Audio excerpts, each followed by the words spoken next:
Chief justice Pakistan نے کمرہ عدالت میں تیش دکھانے پر مرتضی وہاب پر برہمی کا اظہار کرتے ہوئے مرتضی وہاب کو ایڈمنسٹریٹر کراچی کے عہدے سے ہٹانے کا حکم صادر کیا۔ بعد ازاں مرتضی وہاب کے غیر مشروط معافی مانگنے پر حکم واپس لے لیا۔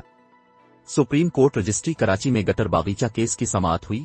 ایڈمنسٹریٹر کراچی مرتضی وہاب عدالت پیش ہوئے۔ چیف جسٹس گلزار احمد نے ریمارکس دیے کہ سارے پارٹس بحال کرنا ہوں گے، اب یہاں سیاست کر رہے ہیں، اب غیر جانبدار طریقہ اختیار نہیں کر سکتے تو عہدے پر نہیں رہ سکتے۔ جسٹس قاضی محمد امین نے مرتضی وہاب سے مکالمہ کرتے ہوئے کہا کہ یہ ریاست کے اثاثے ہوتے ہیں، ریاستی اثاثے آپ کے پاس امانتیں ہیں، ریاست یہ سب زمین واپس لے گی، ہمارے نہیں تو کسی اور کے ذریعے۔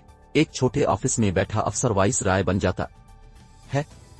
چیف جسٹس گلزار احمد نے ریمارکس دیے کہ کس نے سوچا کہ رفائی پلاٹس پر تعمیرات ہو سکتی ہیں، تا قیامت بھی رفائی پلاٹ رفائی ہی رہیں گے۔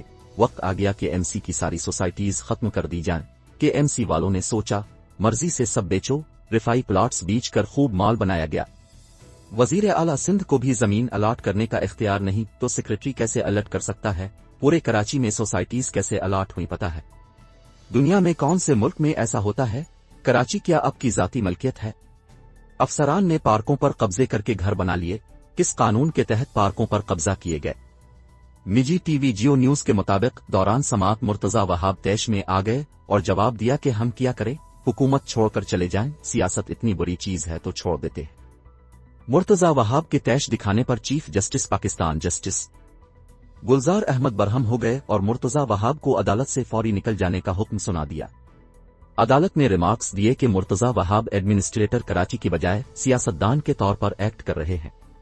مرتضی وہاب ایڈمنسٹریٹر کراچی کے اہل نہیں۔ عدالت نے وزیر اعلیٰ سندھ کو مرتضی وہاب کی جگہ نیا ایڈمنسٹریٹر تعینات کرنے کا حکم دیا۔ بعد ازاں مرتضی وہاب نے عدالت سے دوبارہ معافی مانگی، جس پر سپریم کورٹ نے مرتضی وہاب کو سیاسی تعلق سے بالاتر ہو کر ذمہ داری ادا کرنے کا حکم دیا۔ چیف جسٹس نے ریمارکس دیے کہ ایڈمنسٹریٹر کو شہریوں کی خدمت کے لیے رکھا جاتا ہے، ایڈمنسٹریٹر کا عہدہ سیاسی نہیں ہوتا، سیاسی دباؤ اور تعلق سے ہٹ کر فرائض سر انجام دیں۔ عدالت نے غیر مشروط معافی قبول کرتے ہوئے اپنا فیصلہ واپس لے لیا۔